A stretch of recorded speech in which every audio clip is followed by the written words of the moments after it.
Sarvangasana against the wall.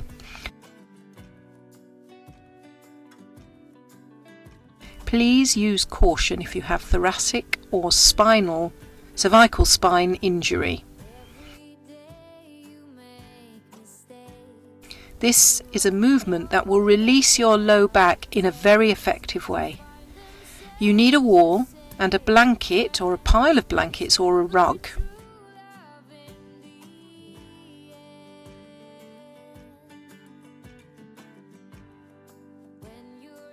Fold the blankets into rectangles so they are wide enough for your shoulders and elbows.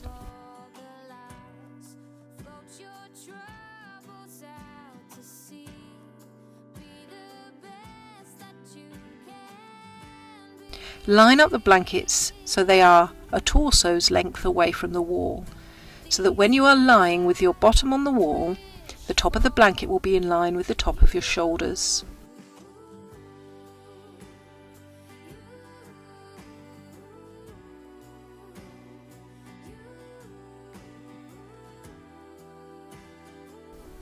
Sit sideways against the wall and lean back on your blanket, flicking your legs up the wall.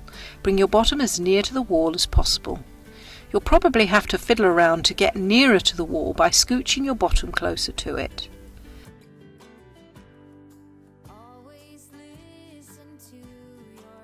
Your neck should not be on your blanket, only the shoulders.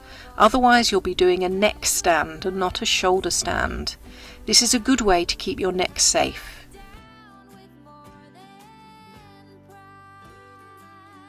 You may just want to stay here with your legs up against the wall, and you'll be getting some very great benefits from being in an inverted posture like this.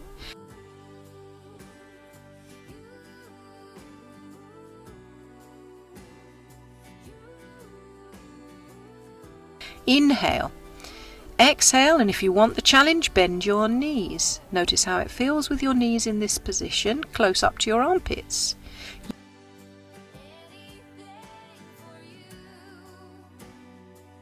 You are in Malanasana or deep squat, but lying down. If you struggle with that pose, you'll be able to see whether you could do it easily if your knees were not in the equation, which is the usual reason for not being able to achieve the pose as we get older. Inhale, exhale, and gently squeeze the shoulder blades together to activate the thoracic spine. Bend your arms and have your hands point up towards the ceiling, elbows tucked in to your side. Then inhale, exhale, and push your feet into the wall, and at the same time push your elbows, which will push your hips up very efficiently. In this position you might need to wiggle onto your blankets a bit more if they aren't quite in the right position, and from here you can press your hands into the low back if you want to help your hips go up higher. So you can walk your feet up the wall a little bit higher, then wriggle from side to side to get your shoulders close together.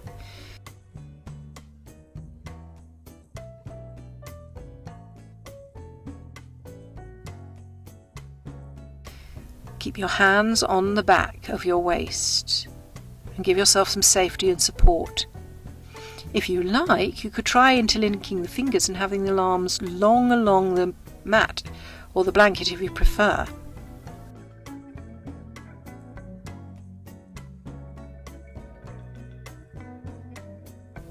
Keep your head and neck and face relaxed. Check they are off the floor and your shoulders are on the blankets.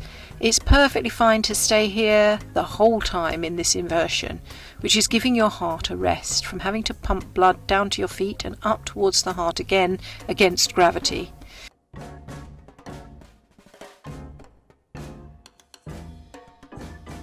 You can push your hips further forward if your neck is okay, and bring yourself into full shoulder stand if you want to challenge yourself.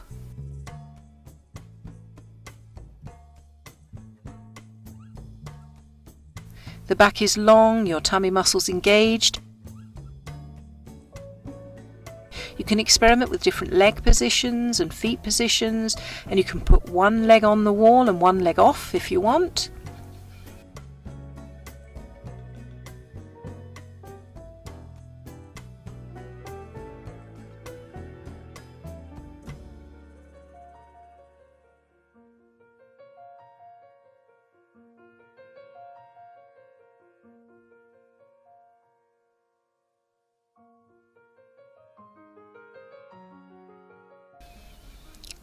If you love plough pose, you can even bend your knees and take your feet over your head. However, you might want to stay with your legs up high if you prefer to keep yourself calm and relaxed, especially if you have a bigger tum like mine, as it gets very squishy with the legs overhead and therefore is a far less tranquil pose, even though many of us are in a great deal of hurry to get into plough.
When you're ready, slowly bring your feet back to the wall.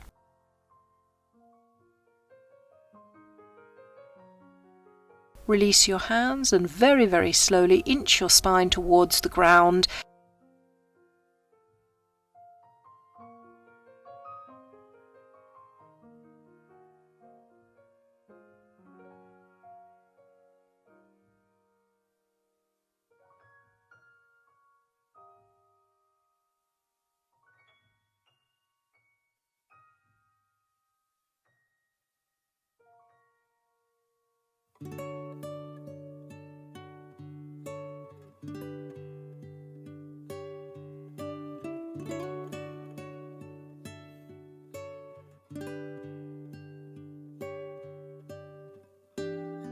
And lay there with your arms comfortably wide and feeling the lovely length in the spine.